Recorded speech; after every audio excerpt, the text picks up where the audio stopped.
Yo, what's up, y'all? It's been a minute, but we back with a video with Ivy Drew. Ivy Drew. Ivy Drew. That was your cue. That was your cue. Okay, Ivy Drew.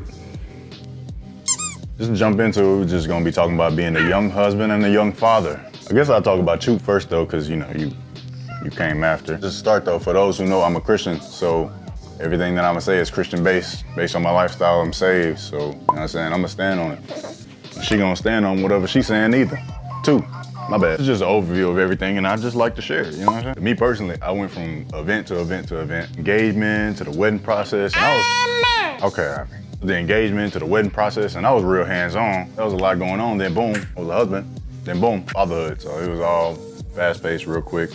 I learned a lot. I wouldn't change a thing, that's facts. And to me, being a husband is great by itself, but being young makes it even better. It's like a plus, you know what I'm saying? Because when Ivy get older and baby sister get older, I ain't just gonna be some old man trying to keep up with them. I'm gonna still have that pep in my step. What I know nowadays, and I've seen it more last year than anything, is people really just don't want to get married. I mean, there's this preconceived notion of marriage is bad, marriage is waste of time, you're gonna be unhappy, da-da-da. I disagree. I mean, older folks say it too, but especially my age people don't want to get married. Not saying that everybody needs to get married at 21 and whatnot, but they just don't like the concept of marriage. Like I said, Christian. Because Ivy, what does the Bible say, Ivy? The Bible says if you find a wife, you find a good thing. And baby, come on now, come on, folks. That's my good thing in there. Let me say that again. Let me say that again. That in there? She my good thing, that's a fact. That's facts. She for sure my good thing. You understand me? My sugar plum, my bacon to my patty, my nail to my toe, my rose to my bud, my comb to my hot to my comb. I love her. She's amazing. I prayed, I pursued, and I'm prospering. I'm sorry, Ivy. I'm sorry. I prayed, I pursued, and I'm prospering. That's good. Come on now, it's biblical, baby. Come on now. But all that, oh, you young, you gotta date around, you gotta know what you like, this and that, blah, blah, blah. Let me let you in on some game. Is this distracting to y'all? I'm not live. Don't know where I'm at. Let me let you in on some game though. A man know what he want. A woman know what she want too. Let me explain, because before y'all get in here, oh, everybody don't have a love story like yours. Everybody, but to explain, so I wanted, and this is me, I wanted someone that's saved. I wanted someone that loved God more than me. I wanted someone that was smart, that was honest. Honest. Like loyalty is one thing, but honesty can't be honesty. Whatever else, the rest, you know, funny, da-da-da.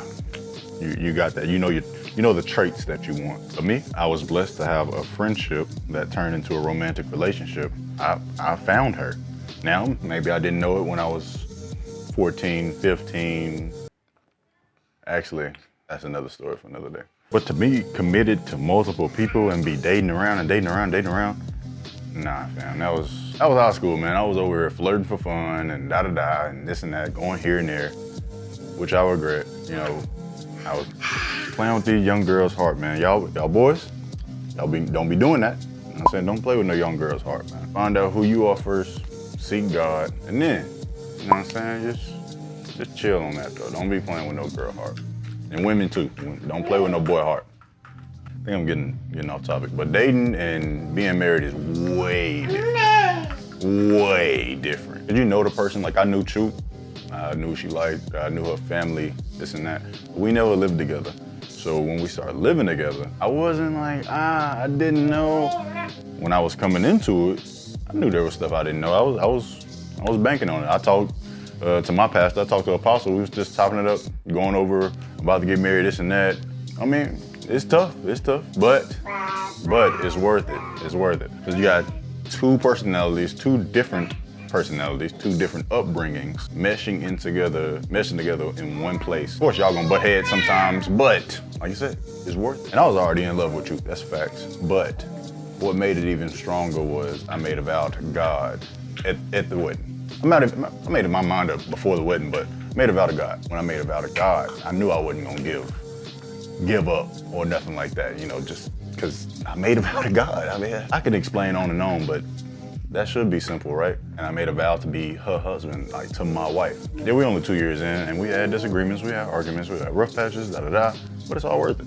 it's worth it because we learn from our mistakes, we learn from them arguments, learn from them disagreements, all them rough patches, being not only better spouses to each other, but we being better people. You know, it's a better version of yourself. And just to reiterate, being a husband, not only learning things like romantically, in intimacy, I'm learning more about my wife, more about how a woman thinks, learning yourself on a deeper level. I always love self-analyzing myself. You know, I always gotta see if I'm straight. But at this level, you gotta really analyze yourself, because you might say something like, oh yeah, you look good in that dress. And your wife would be like, in this dress? Like, what about the other dress? So I'm fat. Because men and women are two different, you know, creatures. So we all think differently. But this process and this journey that I'm in, I thank God. To me, you cannot beat the amount of love and knowledge that you get with being married. It's like one of a kind. It's one of its own. It's in its own little category, you know what I mean? And this is your person. This is your wife, you know what I mean? That's your husband, you feel me? And you getting all that from that one person for years and years and years to come.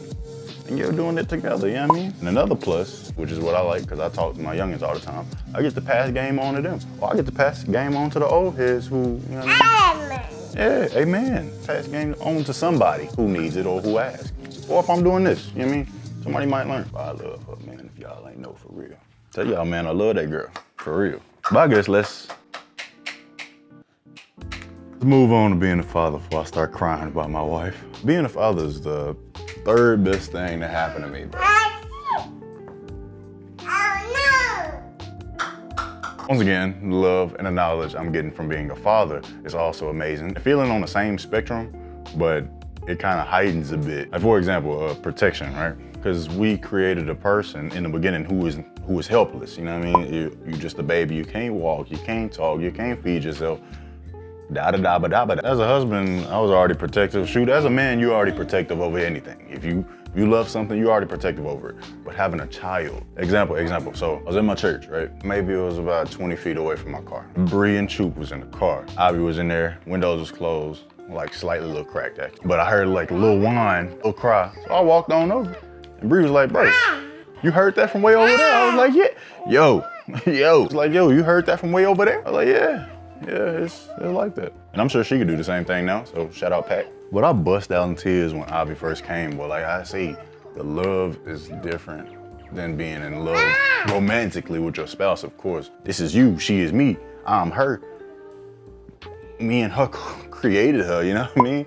I'm a part of helping you on whatever journey God has you on. Well, I'm really trying to have a heart to heart. You running away. Overall though, I just love that I'm gonna be there for her, and I'm for sure gonna be there for her and baby sister. But being a father and watching her grow and learn and talk and do this thing with the fork where she thinks she's getting something out of here, but she's not. Like bro, watching her get her own little personality, so it's weird, cause some stuff I can see that myself doing. Like bro, how did you learn that from me that quick? But then you doing your own thing too. And that's my daughter. I guess to put it into terms of an analogy, I give somebody an assist. It ain't about me giving an assist. It's about that teammate making that play, getting that point go to the squad. That's how I feel. It's a constant love and joy for them. And honestly, this really brought me closer to God because I was talking to my homeboy Jay, right? And God is always a good conversation, anytime. I was talking to my homeboy Jay, right? How God showed us love through the crucifixion, even though it was so gruesome. How God shows us love day to day with grace and mercy, bro. I can understand that now. I get it. I got it before, but I get it on a different level now because now I have my own daughter. I have my own child. Feeling God's pure love and then to understand it on a deeper level now that I have my child. Oh, wow. Thank God, thank you, Lord. Now there are cons to being a young father and a young husband. Not so much cons within your house, but it come from the outside. Am I being redundant? But like I said, not so much a con, but it might just get on your nerves. And it might not happen to you, you know what I'm saying? But if it do, you know, some old heads like to give unsolicited advice. Some me will, whoever you rock with, you take the meat, you spit out the bones, whatnot, da-da-da. But example, we was pregnant and you get the, oh, you gonna be tired, Buy these Pampers, not them Pampers. What you need a baby shower for? You just gonna waste money. Put that money aside for the wipes or, nah, you don't need that cake, da. Kinfolk, hold on. Personal interest, hold on. Did I ask you? Did I ask you, folks? Like, nah, what you mean? Why you in my business, first off? I don't care if you had 23 kids and 12 dogs. What you giving me that for? I ain't asked you about nothing. Look, bro, if y'all don't have a relationship with that person, if they ain't asked you, or stay out their business. Shout out Franklin Saint. Because when we did have Ivy, it wasn't, oh man, I'm so tired, I'm so this and that. Oh man, we gotta buy milk again. Oh man, I gotta buy Pampers again. Nah, it's our daughter. We had to do what we had to do. We did it. We did what we had to do. Whether that's milk, whether that's Pampers. It is what it is. Money is money. Money gonna come, money gonna go. But money for sure gonna be available to Ivy Drew. Duh, I'm tired. Had to wake up at 4 a.m., 5:30, 6, 7, and then work at 8. So I'm gonna do it all over again. Until she can go to sleep by herself, I'm gonna do what I have to do for you. It's just folk got a lot to say when you're young. They think you ain't got no wisdom, or they just want to seem like big bro, big sis, just because you're young. Once again, everybody ain't that, you know what I mean? Everybody ain't trying to flex their muscle. The people that help me and Troop out, I appreciate you. The people that's helping me and Troop out, I appreciate you. But back on this baby, bro. Your child, your daughter, your son, even if this ain't your first baby, this is your second, your third, you don't want nobody doing nothing to your baby. It's your baby, it's your rules, you know what I mean? Who cares? No matter if that's the pastor, the family member, your friend, your doggone volleyball coach, it don't matter. This is your baby. We want to go ahead and feed her some Jason's Deli. We want to give her some pizza. If y'all didn't say that, nah, we ain't having it. Y'all ain't having it. That's between you and your husband. That's between you and your wife. It's between y'all two. Y'all stand on that together. Well, don't let nobody pressure you into doing nothing, bro. That's your baby, bro. Stand on that. Cause folk be getting wild. And yeah, it be getting tough. Because when it comes to family, everybody got that spot for their family. Even if y'all don't have no good relationship, everybody got that spot. But even so, it's you and your wife now, you and your husband now, and now y'all added a baby in the mix. Honestly, like I said, it was just a little overview. So most likely make another one. But with the other one, I like questions, so I might ask for questions. Y'all be chill, man. Eat some food. God bless you. Shout out DadGang, baby. Hey. DadGang.